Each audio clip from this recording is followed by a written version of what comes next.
दोस्तों, भाजपा को मुसलमानों को तंग करने में बहुत मज़ा आता है और कोई भी मुद्दा हो वो मुसलमानों को मद्देनज़र रखते हुए ही बयान देती है।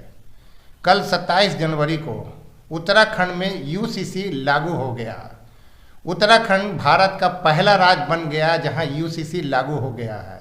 लेकिन यूसीसी लागू होने के फौरन बाद वहां के मुख्यमंत्री ने कहा अब हलाला, इद्दत, ट्रिपल तलाक और बहुविवाह पर रोकथाम लगाई जाएगी। अरे भाई, आप इद्दत क्या है जानते भी हैं, इस्लाम का मुताला किया है। बड़े बड़े इस्लाम के दुश्मन जो हैं, जो इस्लाम का जैसे ही मुताला किया वो इस्लाम कबूल कर लिया। आप नहीं जानते हैं इद्दत, लेकिन इद्दत पर भी प्रतिबंध लगाने की बात कर रहे हैं। और ये समान नागरिक संहिता है ना, तो समान नागरिक संहिता का मतलब हुआ कि हिंदू, मुस्लिम, सिख, ईसाई, बौद्ध, जैन, पारसी सब पर एक तरह का कानून लागू किया जाएगा। लेकिन आप वोट को मद्देनज़र रखते हुए ही इस कानून को लाया है। उत्तराखंड में आप लागू किया है। उत्तराखंड के आदिवासियों को इससे दूर कर दिया। और आपने क्या कहा कि उत्तराखंड के आदिवासियों की संस्कृति, उसका अपना मान सम्मान, उसकी पहचान को बनाए रखना है, इसलिए उसको इससे बाहर कर दिया। हकीकत यह है कि आपको डर है कि आदिवासियों पर यह कानून लागू किया गया तो आपको का वोट भाग भी सकता है आदिवासियों का। अब मुसलमान तो आपको वोट देता नहीं है। यही वजह है कि यूसीसी लागू करने के बाद गोदी मीडिया यानी प्रोपेगेंडा मीडिया लगातार इसको गरमाई हुई है, इस मुद्दे को।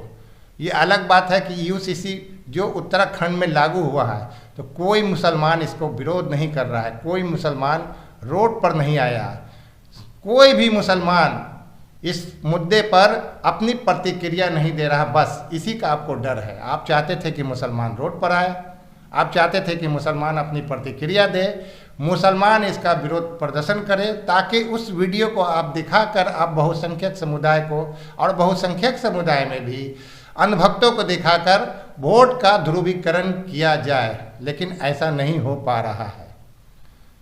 यह अलग बात है कि यूसीसी का कुछ मुद्दा बहुत ही अच्छा है, जैसे लिव इन रिलेशन की बात आपने किया है। तो लिव इन रिलेशन में आपने कहा है कि जो भी लोग लिव इन रिलेशन में रह रहे हैं उनको रजिस्ट्रेशन कराना पड़ेगा, ताकि कोई बच्चा अगर पैदा होता है तो उसको उसकी पहचान मिल सके, माँ बाप का नाम मिल सके, संपत्ति में उसका अधिकार मिल सके। ये तो बहुत अच्छी बात है। लेकिन आज मैं बहुविवाह पे बात करूंगा, यानी पॉलीगेमी पे बात करूंगा।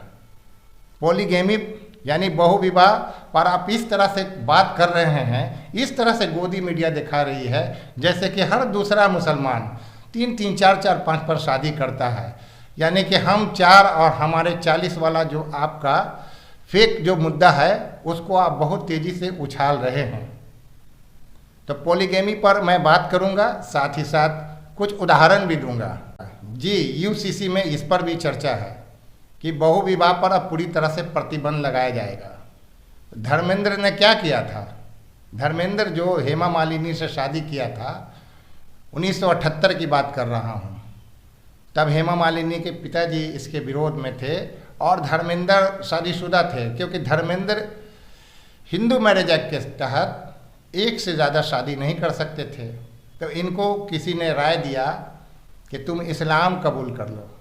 देखिए किस तरह से इस्लाम को बदनाम किया जाता है, और किस तरह से इस्लाम को बदनाम करने में कुछ मुसलमान लोग भी साथ थे। तुम इस्लाम को कबूल करो। इसने इस्लाम कबूल किया, धर्मेंद्र ने और हेमा मालिनी ने।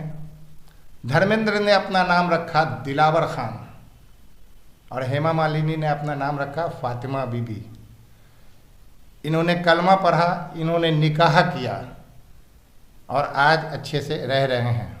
ये अलग बात है कि ये सब फेक था, कोई इसको इस्लाम का नॉलेज नहीं था और ना इस्लाम, सिर्फ जेल जाने के डर से इन्होंने किया था। और दूसरा बहुविवाह का एग्जाम्पल ये है कि आपने नाम सुना होगा चंद्रमोहन। जी हाँ, वही चंद्रमोहन जो हरियाणा का उप मुख्यमंत्री था। उसने शादी करने के लिए चांद मोहम्मद अपना नाम रखा और अनुराधा बाली से उन्होंने मोहब्बत की थी, जो कि तलाकशुदा थी। और उसने अनुराधा बाली ने अपना नाम रखा फिज़ा खान, यानी कि चंद्रमोहन चांद खान बन गए, चांद मोहम्मद बन गए, और अनुराधा बाली बन गई फिज़ा खान। और उसके बाद उन्होंने शादी किया। और शादी के कुछ ही दिन के बाद जब इनका प्यार मोहब्बत का बुखार उतर गया, तो अनुराधा बाली जी हाँ वही फिज़ा खान ने एक प्रेस कॉन्फ्रेंस किया। और प्रेस कॉन्फ्रेंस में अपने देवर पर आरोप लगाया कि हमारे पति चंद्रमोहन उर्फ चांद मोहम्मद को उन्होंने अपहरण कर लिया है। तब चांद मोहम्मद ने कहा, यानी चंद्रमोहन ने, कि मैं लंदन में हूँ, मुझे अपनी पहली पत्नी की बहुत याद आ रही थी, बच्चों की याद आ रही थी, मैं अपनी पत्नी या बच्चों के साथ लंदन में हूँ, मेरा कोई अपहरण नहीं किया गया है। और वहीं से मोबाइल पर तलाक तलाक तलाक दिया। तो आखिर ये इस्लाम का जो मजाक उड़ा, चाहे धर्मेंद्र हो या चंद्रमोहन, शादी कराने वाला तो कोई मुसलमान ही होगा, निकाह कराने वाला तो कोई मुसलमान ही होगा। और जो फूला नहीं समा रहा था, अगर उसी वक्त अपने आप को अपडेट रखते, ये मुस्लिम पर्सनल लॉ बोर्ड हो या कोई भी मजहबी जमात इस तरह के लोगों को साथ नहीं देते, तो आज इस तरह का झेलना नहीं पड़ता। आप तो खुश थे, फूला नहीं समा रहे थे। यही वजह है कि हमारे मज़हब में जो हम अपडेट नहीं कर पा रहे हैं, जबकि बहुत सारे मुस्लिम देश जो अपने आप को पूरी तरह से अपडेट कर लिया है, हम नहीं कर पा रहे हैं, जिसकी वजह से हम हंसते जा रहे हैं। यही वजह है कि धर्मेंद्र और हेमा मालिनी जैसा, चंद्रमोहन और आशा बाली जैसे लोग आज की वजह से हम लोग बदनाम हैं।